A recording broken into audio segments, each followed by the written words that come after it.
Hello students, स्वागत है आपका द कोविनो लेक्चर के इस लेटेस्ट वीडियो में। आज हम गॉस की प्रमेय की सहायता से कूलॉम का नियम का निगमन करने वाले हैं। इससे पहले वाले लेक्चर में हमने गॉस की प्रमेय ज्ञात करी थी। आज हम उसी की सहायता से कूलॉम का नियम भी आज हम ज्ञात कर लेंगे। तो ये हम कूलॉम का नियम ज्ञात करते हैं। तो इसके लिए जिस प्रकार से हमने पहले गॉसियन एक प्रश्न माना था, तो इस बार भी हम एक गोलाकार गॉसियन प्रश्न मान लेते हैं। हम एक गोलाकार गॉसियन प्रश्न मानते हैं। ये हमारा गो ये हमारा गोला है। ये हमारा गोला है, इसका केंद्र हमारा O है और इस पे जो है हमारा प्लस क्यू आवेश भी रखा हुआ है। इस पर जो है प्लस क्यू आवेश है और इसका एरिया जो है, एरिया हमारा एरिया है। इसका हमें फ्लक्स निकालेंगे। जब हम इसका फ्लक्स निकालेंगे तो इसके लिए हम पूरे का फ्लक्स एक साथ हम नहीं निकाल सकते, तो इसीलिए हम इसमें गोले में से एक छोटा सा टुकड़ा गोला हम तोड़ लेते हैं। या हमने गॉसियन प्रश्न में गोल ये माना है, तो इसलिए अगर हम इसका छोटा सा टुकड़ा बहुत महीन सा लेते हैं, अगर इसको हम बहुत महीन सा लिया है, अगर इसको हम थोड़ा सा जूम करके देखें तो मान लेते हैं कि ये हमने इतना बड़ा लिया है। वैसे ये इससे भी हमने छोटा टुकड़ा लिया है। अगर उसे देखने के लिए हम मान लेते हैं कि हमने इतना बड़ा एक छोटा सा टुकड़ा लिया है। जिस प्रकार का हमें गॉसियन प्रश्न मानना है उसी प्रकार का हमें टुकड़ा भी तोड़ना होगा। हमने गॉसियन प्रश्न में ये गोल माना है, तो इसे टुकड़ा भी हम गोल ही तोड़ेंगे। ये हमारा बिंदु यहाँ पर O है, सब जो है प्लस क्यू आवेश है और इस पूरे गोले का एरिया जो है मैंने ये ए से लिख दिया है। और इस O से इसकी जो है इस O से और यहाँ पर जो है एक बिंदु हमारा P रखा हुआ है। ये बिंदु हमारा P रखा हुआ है और ये O से स्मॉल r दूरी पर रखा हुआ है। O से स्मॉल r दूरी पर एक बिंदु हमारा P रखा हुआ है और इसका जो है विद्युत क्षेत्र जो है ये इस प्रकार से है। इसका विद्युत क्षेत्र ये इधर होगा ये, और इसका इस छोटे गोले का एरिया भी होगा। तो इस छोटे गोले का एरिया निकालना है। ये एरिया छोटे के लिए हम छोटा डी लगा देते हैं, यानी हम समाकलन कर रहे हैं, यानी डिफ्रेंशिएशन कर रहे हैं small D D A vector. ये हमारे छोटे गोले का एरिया हो गया। हम फिर से इसे समझ लेते हैं कि इसकी हम जब रचना लिखेंगे तो रचना भी हम इस प्रकार से लिख लेंगे कि माना कोई एक गोला जिसका केंद्र O है, जिस पर प्लस क्यू आवेश है। O से स्मॉल r दूरी पर एक बिंदु हमारा P है। O से स्मॉल r दूरी पर एक बिंदु हमारा P है, जहाँ पर एक छोटा अवयव जिसका क्षेत्र सदिश dA वेक्टर है। और इस पे जो है तब जो है छोटे अवयव के लिए हम फ्लक्स निकालेंगे।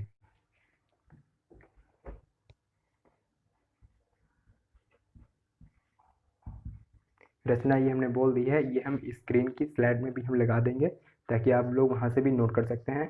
ये हमने रचना बोल दी है। अब इसका जो हम पूरा डेरिवेशन को सॉल्व करते हैं, लिखते हैं हम छोटे छोटे अवयव का हम फ्लक्स। सबसे पहले हम छोटे अवयव का फ्लक्स याद कर लेते हैं, जिस प्रकार से हमने गॉस की प्रमेय ज्ञात करने में करा था।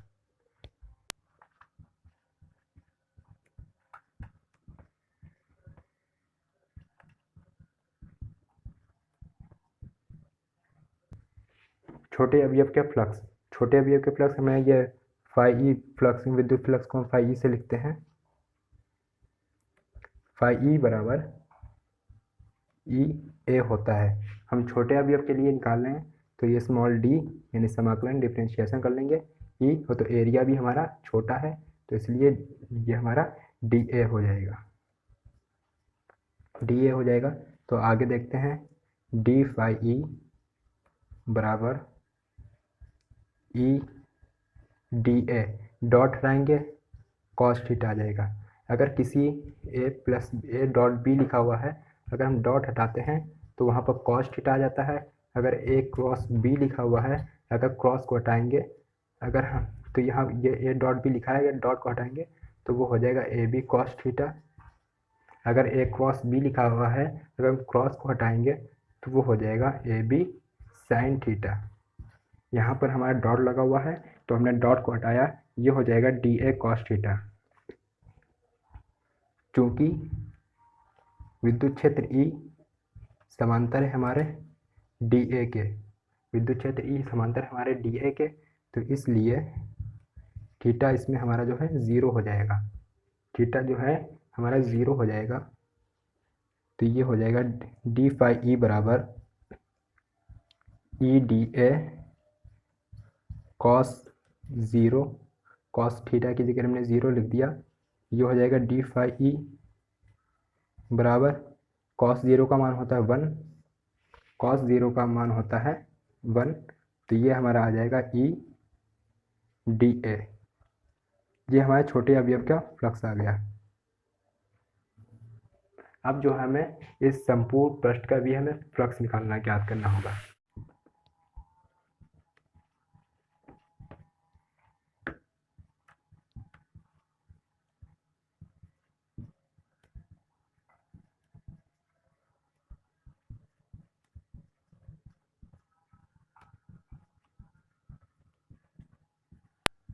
संपूर्ण पृष्ठ के लिए विद्युत फ्लक्स, संपूर्ण पृष्ठ के लिए तो इसी को हम सबसे पहले संपूर्ण पृष्ठ के लिए हम इसके लिए इंटीग्रेशन लगाएंगे। ये हमारा बंद पृष्ठ है, इसीलिए हम क्लोज इंटीग्रेशन लगा लेते हैं।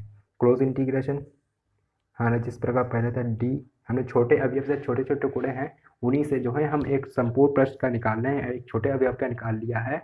अब जो हम संपूर्ण पृष्ठ का निकाल रहे हैं तो इसके लिए हमने छोटे छोटे टुकड़े जिस प्रकार से थे डी फाई ई बराबर ई डॉट डी ए, ये हमारा छोटे अवयव के लिए था। अगर हम इसको हम छुपा दें तो ये हमारे छोटे अवयव के लिए था। अब हम संपूर्ण अवयव के लिए निकालें, छोटे छोटे टुकड़ों से एक हमारा संपूर्ण पृष्ठ बना हुआ है, तो इसलिए हम क्लोज इंटीग्रेशन लगा दिया है।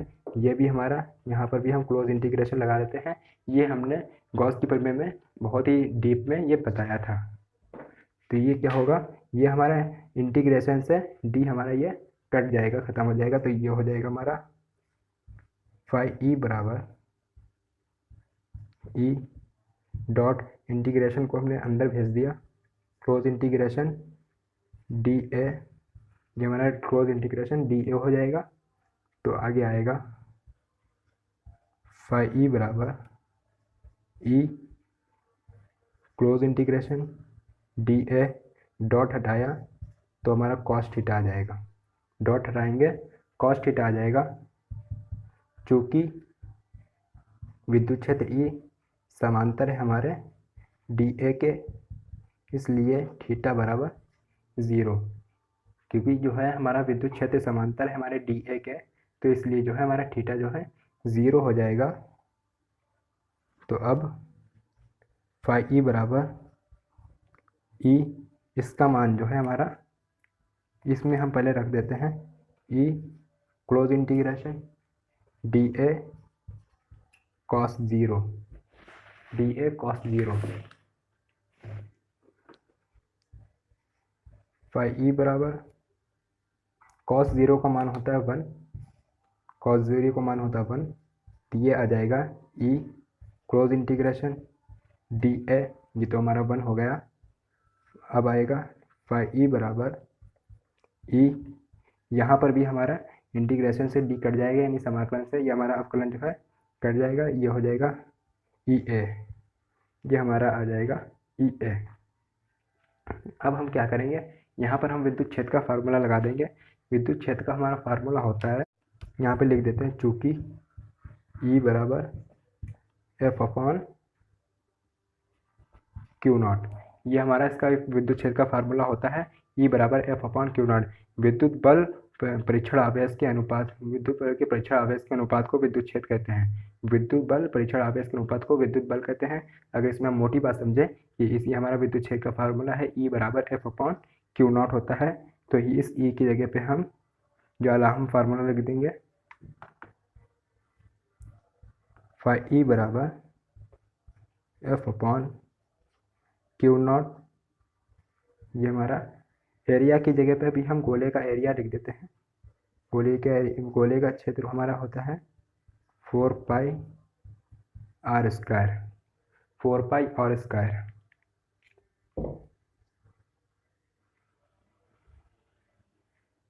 आगे हम यहाँ पर देख लेते हैं। अब जो है हम इसमें गॉस की प्रमेय लगा देंगे, इसमें जो है हम गॉस की प्रमेय लगा देंगे।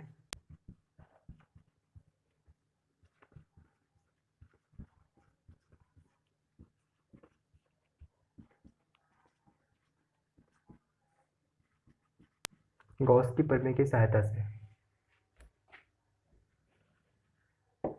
गॉस की प्रमेय की सहायता से तो हमारे गॉस की प्रमेय क्या होती है?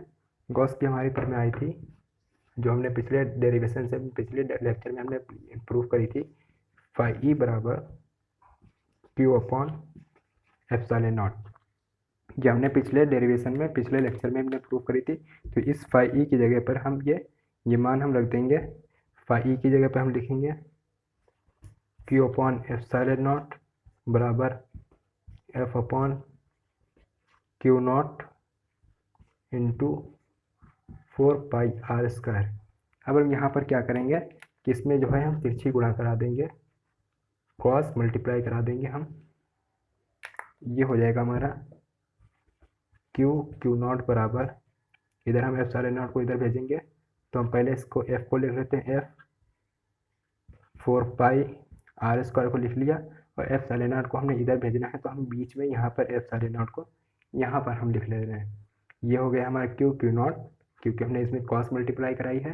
और इधर ये हो जाएगा हमारा एफ 4π एप्सिलॉन नॉट को एफ 4πr² को लिख लिया, 4 एप्सिलॉन नॉट को उधर भेजना है तो हमने यहाँ पर इसमें ये बीच में हमने यहाँ पर एप्सिलॉन नॉट को भी लिख दिया है। तो अब क्या करेंगे कि इस एफ को यहीं पर रहने देंगे और बाकी जितना भी ये हमारा बचा हुआ इसको हम नीचे ले आएंगे। ये हम एफ को इधर ही रहने देते हैं बराबर क्यू नॉट को ऐसे ही लिख लेने देंगे। ये हमारा पूरा गुणे में है, इधर आएगा तो हमारा ये बटे में हो जाएगा। बराबर के गुणे में होता है, जब बराबर के इधर आता है तो ये हमारा बटे में हो जाता है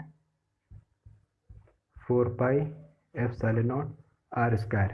या तो फिर हम इसे ऐसे भी लिख सकते हैं, एफ बराबर Q not upon 4π epsilon not r²। या फिर एफ बराबर 1/4π एप्सिलॉन नॉट का क्या मान होता है? 1/4π एप्सिलॉन नॉट बराबर होता है 9 × 10⁹।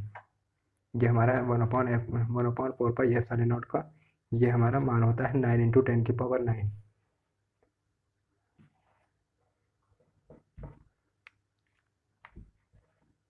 तो 1/4π एप्सिलॉन नॉट की जगह लिख देंगे 9 × 10⁹ क्यू नॉट अपॉन r²। ये हमारे गॉस की प्रमेय की सहायता से कूलॉम के नियम का निगमन हम कर लेते हैं। कूलॉम का नियम हम क्या कर लेते हैं, यहाँ पर ये हमारे दो चीज़ें प्रूफ हो गई। ये ऊपर आया हमारा एफ बराबर Q not upon 4π epsilon not r²। हमने 1/4π एप्सिलॉन नॉट की जगह इसका मान लिख दिया 9 × 10⁹। तो इसलिए यहाँ पर हो गया एफ बराबर 1/4π एप्सिलॉन नॉट की जगह लिख दिया 9 × 10⁹ क्यू नॉट अपॉन ये हमने ऐसे लिख लिया और ये r² बचा था, ये हमारा बटे में r² आ गया। तो स्टूडेंट इस वीडियो में बस इतना ही, फिर मिलते हैं नेक्स्ट वीडियो में।